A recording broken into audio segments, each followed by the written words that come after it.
ইরানে হামলা করবে না যুক্তরাজ্য, ব্রিটিশ প্রধানমন্ত্রী। ইরানের উপর যুক্তরাষ্ট্র ইসরায়েলের হামলায় যুক্তরাজ্য যোগ দেবে না বলে জানিয়েছেন দেশটির প্রধানমন্ত্রী কিয়ার স্টারমার। প্রধানমন্ত্রী স্টারমার বলেন, ইরানের ক্ষেপণাস্ত্রগুলো যেসব জায়গায় সংরক্ষিত আছে বা উৎক্ষেপণের জন্য প্রস্তুত রাখা হয়েছে, শুধু সেগুলোকে উৎসমূলেই থামানোর জন্যই যুক্তরাষ্ট্র ব্রিটিশ সামরিক ঘাঁটি ব্যবহারের অনুমতি চেয়েছে।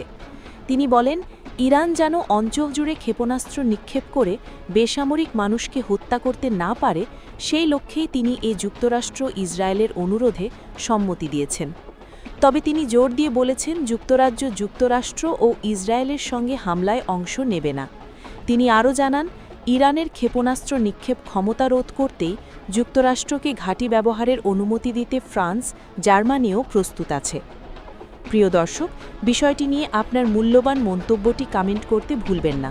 পরবর্তী আপডেট পেতে চ্যানেলটি সাবস্ক্রাইব করে আমাদের সাথেই থাকুন। ধন্যবাদ।